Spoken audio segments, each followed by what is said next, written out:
Today I am going to share another case that I repaired, a case with hair planted in the opposite direction. That too for the hairline, and worst of all in a young female. So why does this happen? Do doctors don't know which direction the slits are to be made? Do doctors do not know which direction the hair will grow? So that is the subject of a talk, so hold on.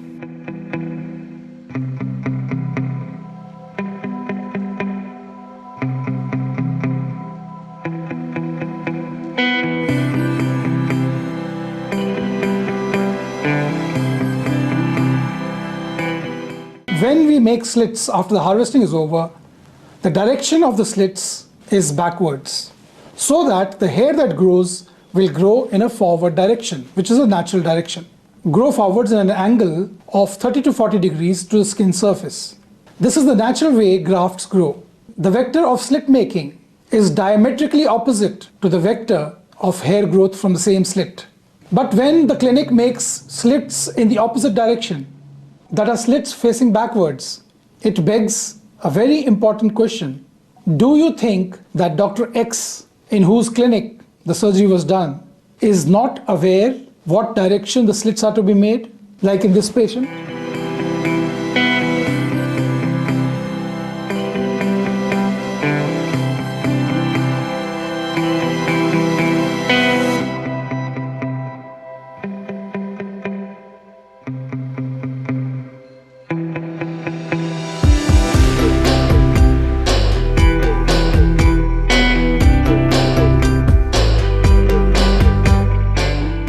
Yes, of course, he is aware. He very much knows about aesthetics of hair transplant.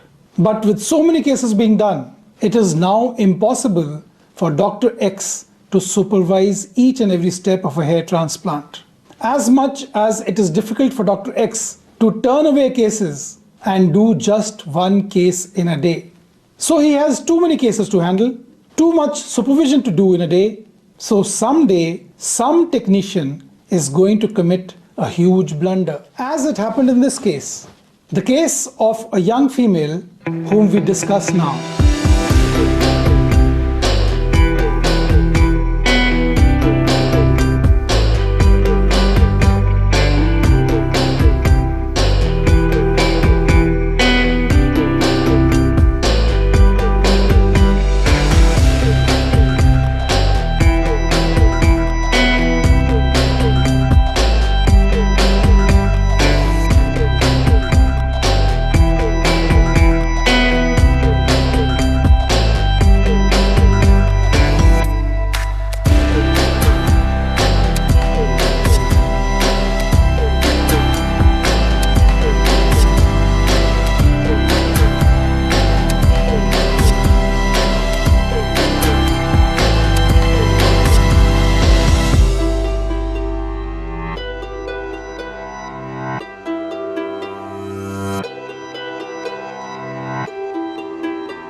And this is what ails the hair loss industry in today's times.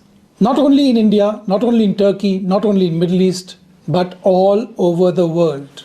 So how common are badly done hair transplants? How often do hair transplants go wrong? And I'm not for a moment talking about poor growth, which can be due to several reasons. I'm talking about hair transplants gone wrong. Hair transplants gone wrong due to technique of hair transplant surgery. It is very disheartening to note that hair transplants that cry out for corrective surgery are extremely common.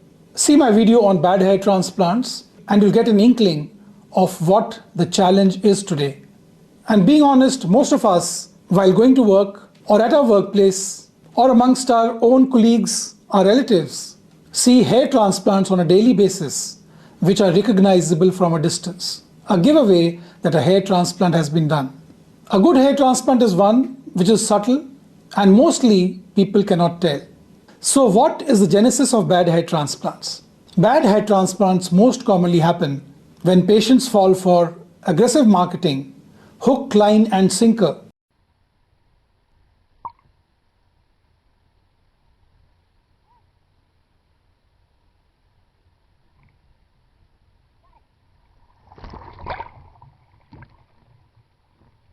People who do not have any inkling about hair transplants who have not done their research. And of course, those seeking hair transplants at rock bottom rates, cheap hair transplants. And cheap hair transplants, needless to say, are just that, cheap. You get what you pay for.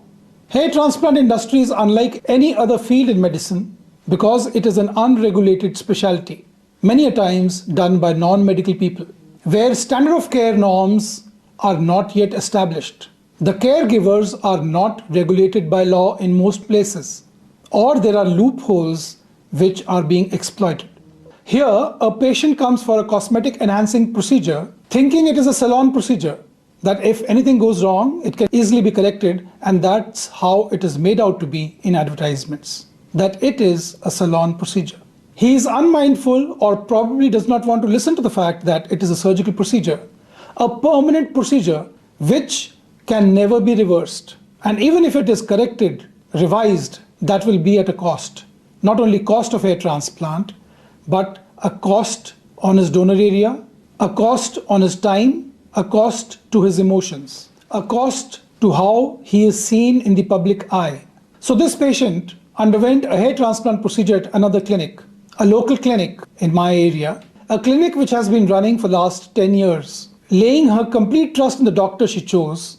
But after the hair grew out, to her utter dismay and shock, she noticed that the hair were looking ugly.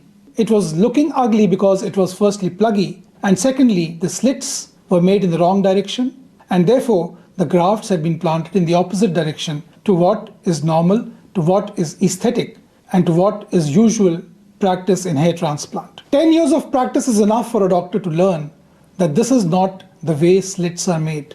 But it is a clinic in which after you sign up, you would be lucky if you could meet the doctor. Not before the procedure, not during, and definitely not in the follow-up. Technicians and untrained staff rule the roost in such clinics. This is not a standalone clinic which practices in the manner which it does. There are so many clinics worldwide where multiple cases are taken up at low cost in a day without supervision of the medical practitioner. Cases are done hastily at times, producing such results which I have presented in this video. False assurances are the norm, and when bad results happen, the patients are asked to wait for a prolonged period of time till they get fed up. It is an undeniable ugly fact that such clinics far outnumber clinics that give natural looking aesthetic procedures, do honest hair transplants, do less number of cases in a day, engage themselves in honest ethical practices. But the onus to choose the clinic rests on the patient. There is so much confusion online because there are hundreds and thousands of clinics all around, all selling their wares as if their wares are the best. So how do you choose a clinic? I have covered in this video. Please go through it and you'll never get scammed.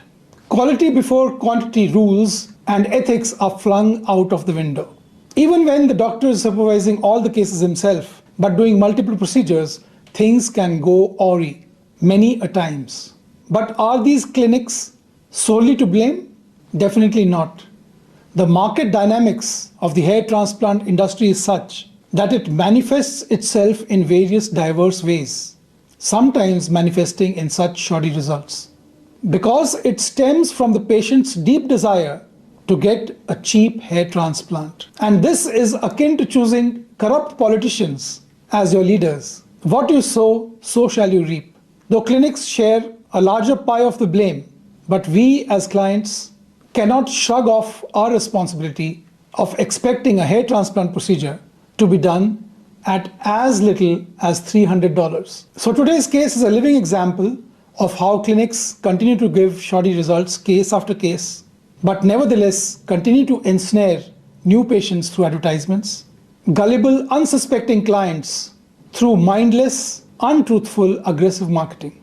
The patient is so mesmerized with selected results shown and promises made, along with last-minute discounts that clinics have to offer to everyone, that they get blinkered and convinced that they have a great deal at hand and a great result is on the way, and they sign up. So to conclude, to obtain great results case after case, continuity of your staff, skills of the staff, along with, of course, the doctors, and the direct involvement of the doctor in doing surgical steps of the case is of paramount importance. So thank you for watching. If you have any questions about hair loss treatment for men and women, about hair transplants, or about this case that we've discussed today, do leave a comment in the comment section below. If you have queries of general nature, please put them in the comment section below and I'll get back to you.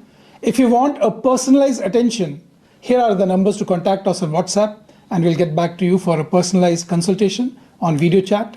Thank you for watching again, and God bless you.